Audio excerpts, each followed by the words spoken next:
guys, welcome back. Today's tutorial slash review is going to be on this new palette that I picked up. I can't remember exactly which one it is. The 35C palette from Morphe Brushes, and it looks like this. Now, a lot of people on YouTube have been raving about this being as good quality as MAC for such a cheap price. Even Makeup Geek is amazing, and it's still $6 or so per shadow, which is still a great price. But these average out to about $2 singular shadows, and I don't even know how much each it would be. This palette itself was $19.95, but they do kind of get you on the shipping, so be wary about that. If you are in California, I'd recommend going into their actual physical store, but if you're not, like I'm not, I had to order online. I chose their all matte palette, which is one of their newer palettes that just came out. I figured it'd be great for fall since, you know, it's very all about matte as we go into the season. And I kind of wanted to play with colors and just, you know, why not get out of my comfort zone? So I chose this specific palette. They have, I don't know if they have like a, I guess, collaboration with LA Girl, but they also have like LA Girl HD concealer and LA Girl lip paints on the site, as well as Z palettes. So you can get the singular shadows on the website and put it into a Z palette, or you can even use, if you have one at home or any other palette you have at home, you can use those as well.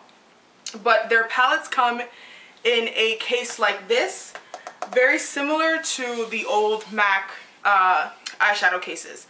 But I'd recommend getting a palette first if you don't really know what singular shadows to get. But just a word of caution, their singular eyeshadows are a lot more, I don't want to say pigmented, because I think to me it's the same, but just a hint more pigmented than their palettes, as well as the colors that you see singular you will not find in palettes. So the chances are you can find something close to it, but it won't be the exact same color as you see in any of their palettes, not this one specifically. This, by the way, is the 35C palette, and I'm pretty sure it's their all matte multicolor eyeshadow palette. Now, is the hype on YouTube accurate? But I'm not saying they're bad quality. I think they are pigmented for being so inexpensive, but I don't think they're so pigmented that you can replace your MAC shadows. You can replace your Makeup Geek shadows. Those two right now, or even Urban Decay shadows, like those kind of, like, you know, Lorac Pro or whatever. No, I don't think they can replace them, but I think this is an amazing alternative. So again, think about BH Cosmetics being a great alternative to those higher end brands. Coastal Scents, this, like, Wet n Wild shadows. That's what I think of when I think of Morphe Brushes. They are a great alternative, but I don't think of them as a replacement. So if you're looking to save money and replace all of your other shadows, I'm going to say no. But if you're thinking of maybe traveling or a gift for someone who is getting into makeup, again, those are great. These are all great alternatives, including the Morphe Brushes. So I'm going to probably say it's like maybe 3.8 out of 5 to be a little specific. But one thing I did notice is that it does vary per color, the terms of pigmentation. Like some of these really neon colors that I use, like these lighter greens or like the yellows, they're not, here, let me see. Like that is still very chalky to me, or very see-through for a yellow. See, like that doesn't even come up on my skin. So I don't think they're as pigmented as their singulars, but to me, it's just not, it's not bad for the price. Like this is 20 bucks, and you get a lot of product. Whereas, you know, some other palettes give you very, very small amounts of each, I mean a lot of colors, but very, very small amount. But this gives you a big, you know, a decent sized pan for these like different amount of shadows. I mean this specific one, 35C. But another thing that I noticed that also varies in between colors is the blendability. How blendable it is, if that'll work, I don't know. But I noticed that the darker colors, are more pigmented and require more blending. The neonish colors or brighter colors, they're not as pigmented, but they're easier to blend. So there you go on that one. For the price, I think it's adequate for what you're getting. I'm not saying that you're overpaying at all. I think these are great quality for what you're paying. 20 bucks for this palette, I think is a good purchase. And I didn't even pay full price. I think I paid, I got 10% off or something using a coupon, but just check out some sale. They always have sales, or they have like flash sales. I mean, you know, Thanksgiving's coming up. Like, if you're gonna purchase this, definitely wait until the holidays or something, because they're bound to have a coupon. 100% recommend using a primer. These shadows will dissipate slowly as time goes on, I think, without one. So yes, please use a primer if you're gonna plan on using these. I mean, don't use them because of me, but you know, I think they will last you better with a primer.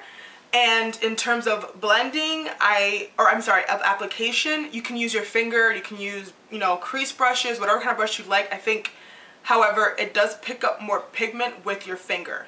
So if you are a person who doesn't like using their fingers, but still wants a lot of pigmentation, I would recommend getting the singular eyeshadows instead of the palettes. But if you don't mind using your finger, you will get a lot more pigmentation with that sort of application than using a brush.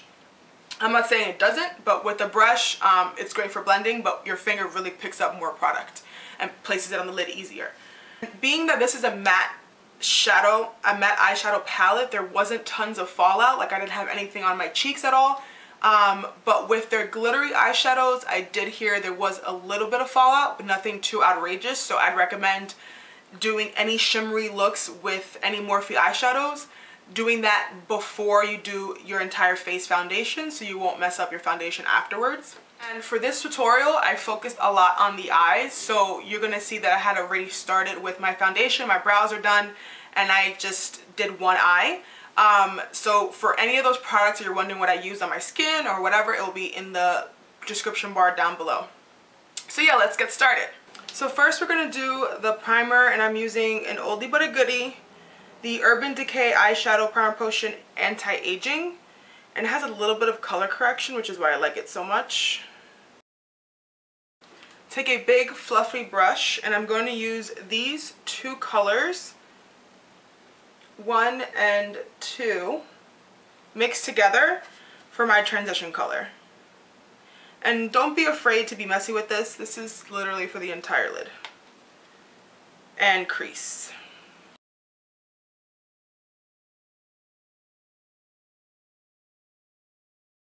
Now, this tutorial has a lot of fall colors intertwined together. It may look like only 2 or 3, but I kind of built it up and to this kind of opacity, as well as using different warm tones, like different fall warm tones all put together. So I started up with green, and then I did a little bit more dark red, dark purples, then a little bit more orange. So it all together has that warm toned effect that I'm looking for. So first, I'm going to start off with this green color, which is, it's hard to hold this palette up.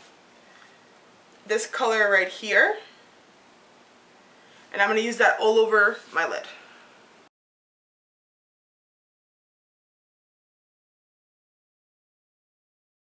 Now with a very small crease brush, you're going to go back in with those 2 transition colors that we did in the beginning.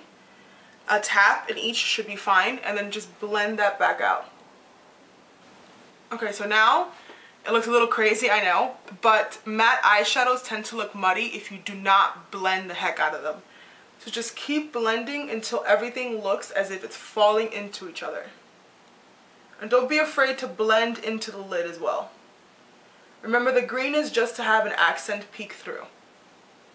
And with that same brush, you're going to use this dark purple. It looks almost like a red, and it's right here.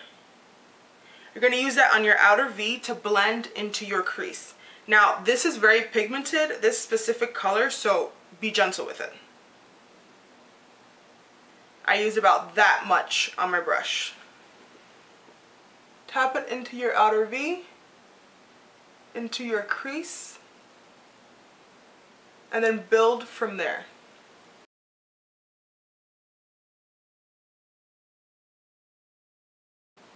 Okay, so now it looks like somebody punched you in the face, but that's a good thing. Just keep going. Now that I've blended that out, I'm going to move on to the more brown, more orange, burnt colors to create that kind of sunset look that I was going for. And now these two colors right here, am I pointing in the right direction? Yes. So these top two, you're going to want to just tap in each and put that over the green. I'm going to use a big fluffy brush and blend that back out. Use circular motions to get it all over the lid. We're going to go underneath to our lower lash line, this color and this color. And we're going to use it on our outer half of our lash line. And in our inner portion of our lower lash line, we're going to use the lightest green, which is this one right here. It's a little bright. We're just going to lay it out. Just tap the excess on your hand because it is very bright.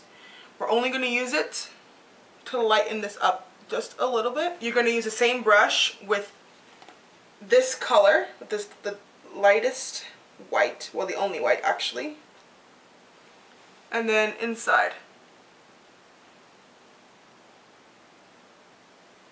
We're going to go back to our crease area, and to give it that warmth that it has on this side, we're going to go in with this coral color right here.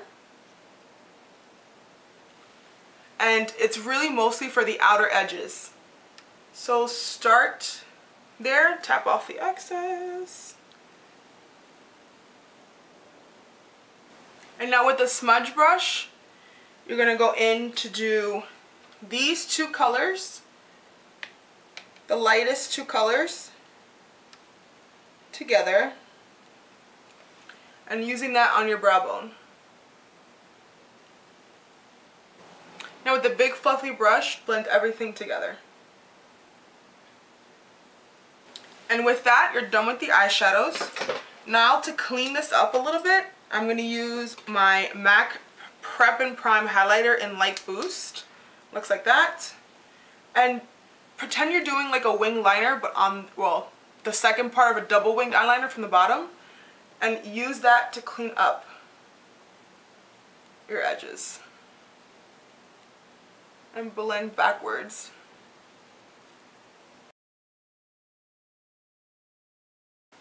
Now, for my eyeliner, I'm going to use this gel crayon from Marc Jacobs.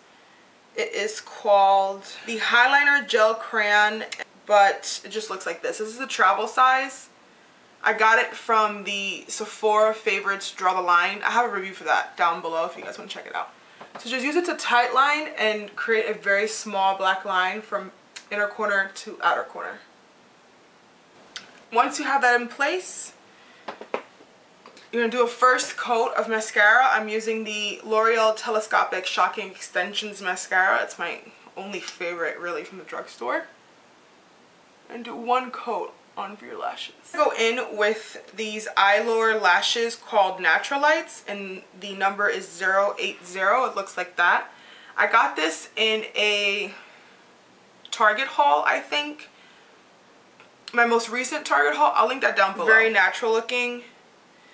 So it makes this look very wearable for the daytime. Well, not the daytime mostly, but if you don't want to go too glam. And I'm using this Duo brush on adhesive with vitamins from Duo Lash Glue Company. Has a handy dandy brush applicator. So once that's set, you're going to go back in with the Marc Jacobs highliner and go over that and just slightly create a line out to accentuate the line you created with your concealer.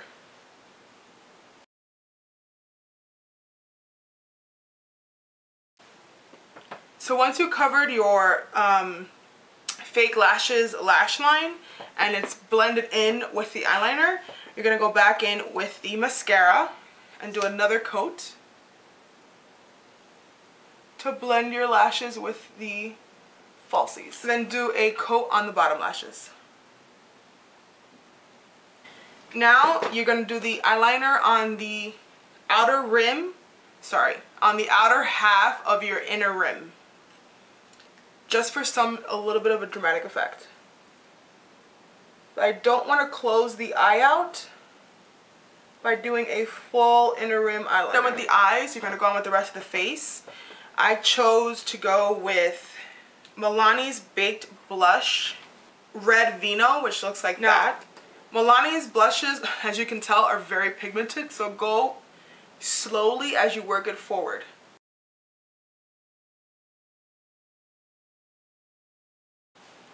And I chose that particular blush because I wanted to not have to use too many other products. So it's like, since it's such a very dramatic eye look, or at least more dramatic than the norm, I just wanted to keep it with a little bit of color on the cheeks. And then for my lips, I chose to keep it a little bit on the nude side. And I got the Bite Beauty High Pigment Pencil in the color Meritage, which looks like that. And use that on your lips. And then to set everything into place, we're going to use the Urban Decay De-Slick Makeup Setting Spray.